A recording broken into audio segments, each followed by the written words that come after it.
Welcome to another CEO Wisdom podcast with Victor Süsskind. With us today, he is CEO at Planetfall. Has an interesting background, quite uncommon amongst the folks that I had on this podcast, which is presented by podpire.com. If you want to start or scale a podcast, go to podpire.com. Victor, welcome to the pod. Can you tell me a bit more about yourself and Planetfall? Thank you, Charles, for the opportunity. Yes, sure. I may be probably the first one of your interviews that are on defense, in a way that I have been in the German army as a reserve officer, and then after that I studied in the UK, and that led me to Planetfall. And it's we're not even a year old now, and we're developing drones for different end users, mostly governments. Eventually soon the British Ministry of Defense. And yeah, it has been quite an interesting year because obviously this is my first startup. And my background, as I said, is like in engineering and not really in starting companies. And it's a quite diverse, let's say, environment, especially for defense startups, and especially in 2023 and 2024. But you probably know more about that. There you go. And you're in Iceland right now, which is quite uncommon too. Tell us about your background in the army and what led you to actually start your own startup. That's a good question. So I'm in Iceland right now because we are testing a drone here, and the rest of my founders, they're from Iceland and the UK. I'm from Germany, and Iceland is just a rough environment, perfect for testing. I was in the army only for 2 years after school, and I was in reconnaissance, so basically working with drones, working with intel, and that led me to the fact that I realized that drones in the military are seen in a very conventional way, in a way that you're probably trying to change the way people are viewing founders. Then, and in the army, drones are, at least in the eyes of soldiers, a couple of €100 million products, and not really a 400 or 500 euro cheap DJI drone. And that's the main thing that we try to change, or I try to change with Planetfall. And yeah, so far it's getting ups and downs, I would say. Okay, so yeah, how did you started specifically? Did you build the drone yourself? Where did you get the pieces? What have been the ups? What have been the downs?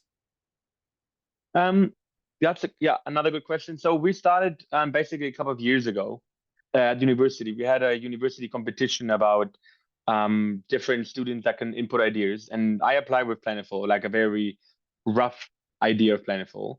And the reason why I started Planetfall afterwards was that we got to the second place, and the judges were all very happy, but they said, "Cool idea, but completely unrealistic, like completely crazy. You would never make that because having drones that drop from the sky from balloons, that's unrealistic. No one needs that." I mean, obviously they didn't have a military background, but then at the same time, they were like people with money. They were founders, at least for me at that time. I was a student.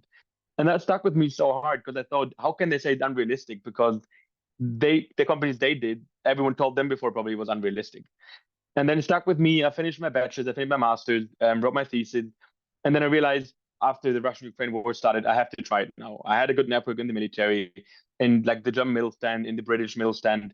And then, we just founded it. And the initial prototype, we tested that one in Germany. And it was two of them. The first one worked, the second one broke. But that was actually more insightful. And now we are on our third real prototype that can basically do everything we want to do. And it was actually quite interesting because our connection with the British military was there from the beginning. And that was actually the reason why we powered through. Because funding wise, we were searching from March last year. So from the point where we got funded until now, and we still don't have an investor. We had a couple of talks, but at some point they were all getting, let's say, they were all scared because obviously military is a very regulated area. You can't really have revenues of 20, 30, 40% because you can only have, for example, 8.5 in the British Army. So it's not that you can make big money. And at the same time, there are a lot of big competitors that could eat you up or deny you the entry to market. And we are kind of sneaking our way through there. A highlight, I would say, was that we pitched to the MOD and they were really happy. And from there, everything went on. When we didn't expect that, we were basically at the point where we say, now we're going to close it down. We don't have funding. And we had that one last chance. I went there with our prototype, pitched them, and then I came out and everything changed. Also, the product changed, but everything else.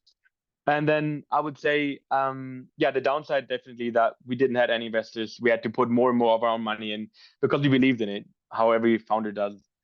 And so far it's working. I would say. And what distinguishes your product from other defense type of drone? Yeah, I'm not going to make advertisement.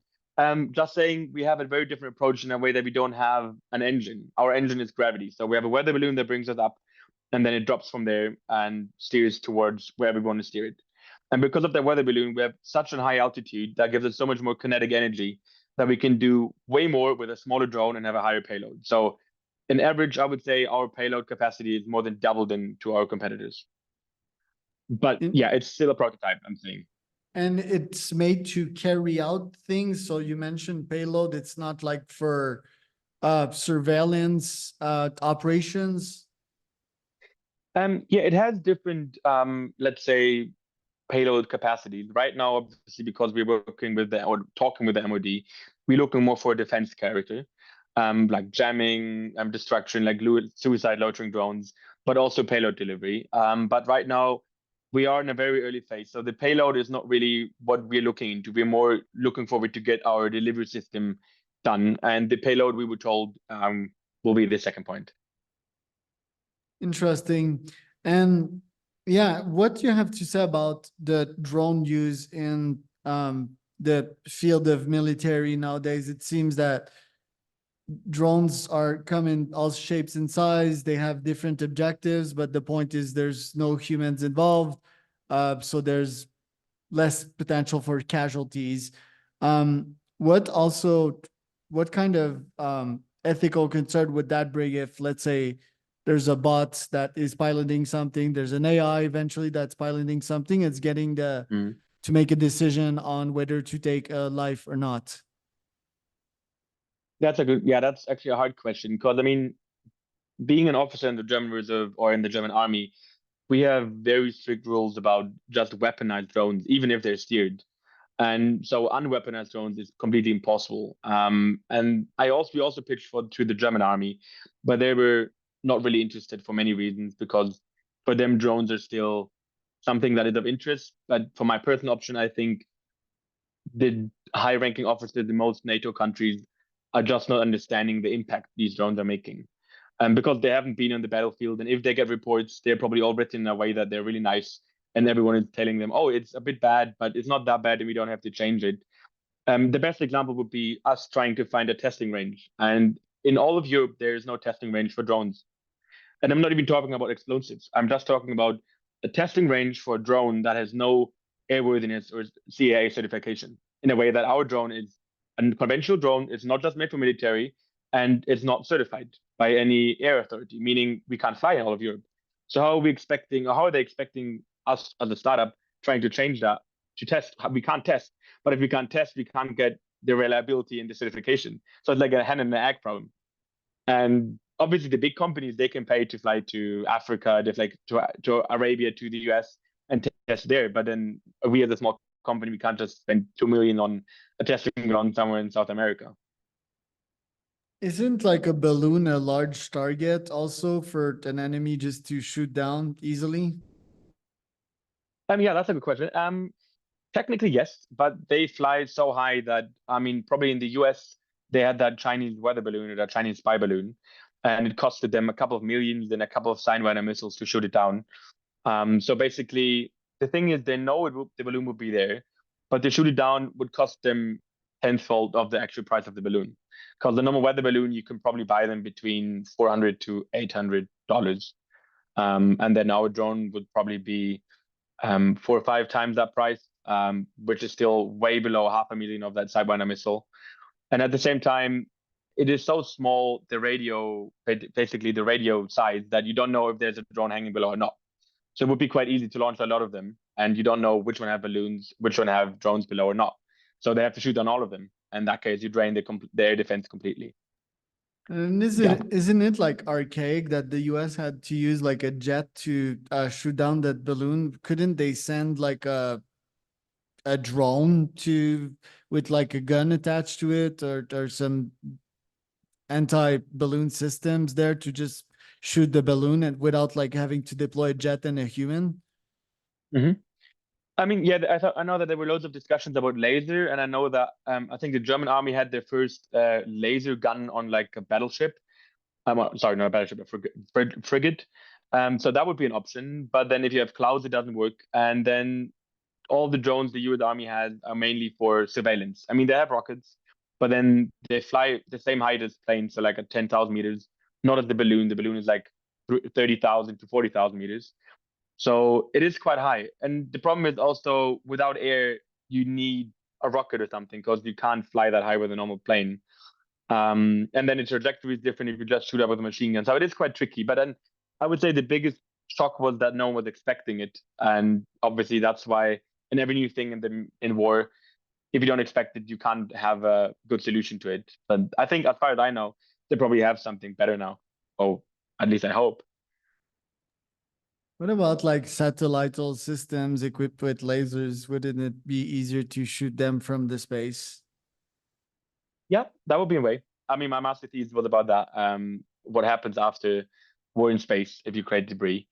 But then I think all the other countries would go a bit wild if you probably suddenly put a really strong laser in orbit, because you could do way more things than just popping a balloon. You could probably destroy the radar antennas on the ground, or probably even, I mean, destroy airfields and other critical stuff. So far, at least as far as I know, they still have a status quo.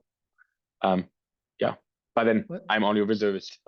But what's the technology behind the laser? And you just said destroy an airfield. I mean that we're not talking about nuclear energy here. We're talking about the concentration of rays. Like, how can that be so destructive at such a distance with that much precision? hmm So obviously it would be different ways of doing it. The easiest way would probably just having a parabol mirror in space that focuses sunlight.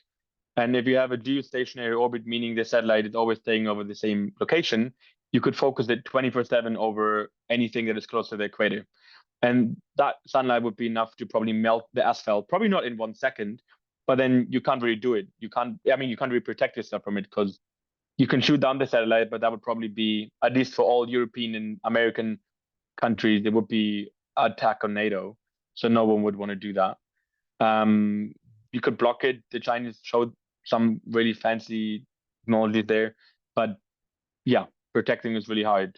But then I would say it is more feasible if you look at cities that are closer to the equator than if you go into the North or South Pole, because the air basically is also breaking the light, and that is making it harder in the higher um, yeah, degrees. It's quite impressive. So the sun is like 5,600 Celsius, and I guess you can redirect a quarter of that temperature to a precise target, and yeah, literally burn the hangar down, burn the plane, have them explode because they're full of fuel. Wow, that's quite impressive right there. Coming back to what you're building, you've probably studied Google Loom. Why have Mhm. they failed, in your opinion? Or was it the technology or just the business model? Hmm. So I would say from an engineering perspective, it is definitely the technology because as far as I know, they use these Mylar balloons, and they are the same as the Chinese spy balloons. They are really expensive.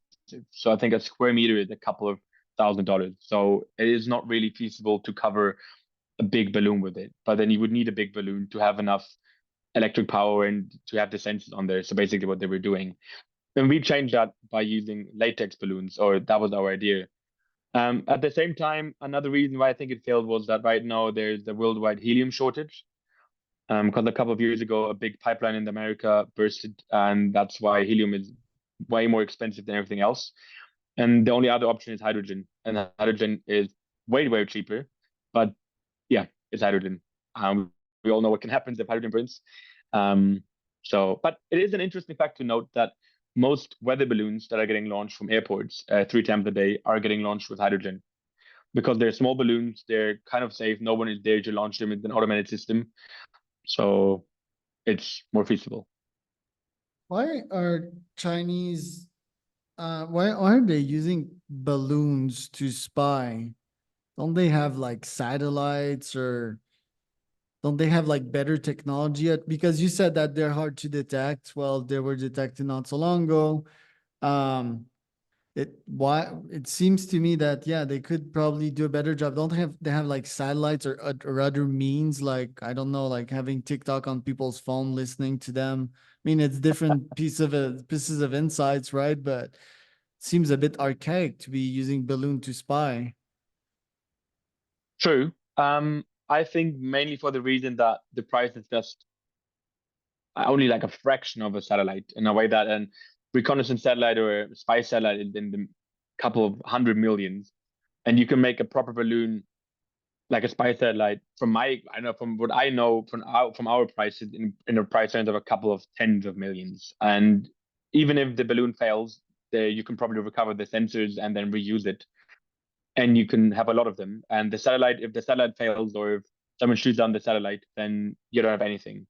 So I would say it's more redundancy. And I know that some of them are working already on kind of like Starlink, but in a way that you have a short-term balloon network like Starlink.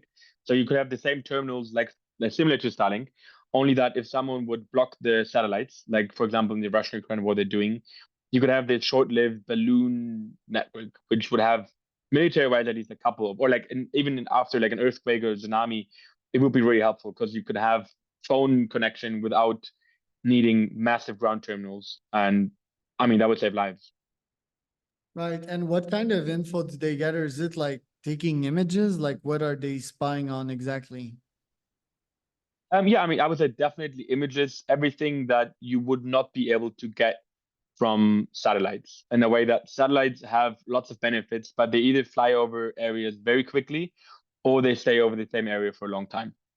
And obviously, with the balloons, you can redirect them to the target you would want to look at. For example, you want to look at Kiev right now, or you want to look at Munich, and then a couple of days later, you want to let it basically glide over to another city. Because this is something that has been researched over the last probably 100 years. The way that we know all the airstreams in our atmosphere, and the balloon can just fly a bit higher, a bit lower, in that case, direct its way without really needing any propellant. Obviously, it will take some days to go there, but then they have time. Or, I mean, speed is not of essence here. Right.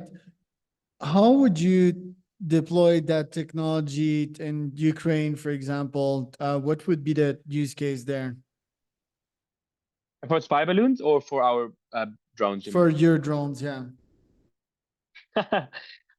So for my personal envision as a reserve officer, I would say by counter artillery, which is right now the biggest problem in the way that if an enemy artillery, doesn't matter if rocket or projectile shoots, the normal time would be something to 6 to 12 minutes to shoot back. So with your own artillery, attack the enemy artillery. With our balloons floating in the enemy airspace, we could probably do that in 2 to 4 minutes because we don't have the same distance. We only have to fly a quarter of the time, a quarter of the distance, because we're directly over the target. And it would be way harder to shoot us down, or even the price is just not the same as using a 20,000 pound steered artillery shell. Instead, we would use our drone, which is a fraction of that. And yes, we don't have the same feature. We don't have explosives or stuff. But in the end of the case, it's just having something to shoot back at all. Because right now, obviously, most European countries are struggling with having ammunition or enough ammunition. So we are kind of filling that gap of having something that is cheap as an artillery shell, but as with some of the functions of a modern drone. Um, yeah. Where can people find out more about you and your company, Victor? Yeah, we have a website. Also we have a LinkedIn post. And as we are a startup, it is getting ramped up in the next couple of weeks, especially with more testing pictures and stuff we do. But yeah, most of the time LinkedIn more than the website, because obviously our end user is most of the time the government. But on LinkedIn we post let's say the juicy, interesting pictures and videos.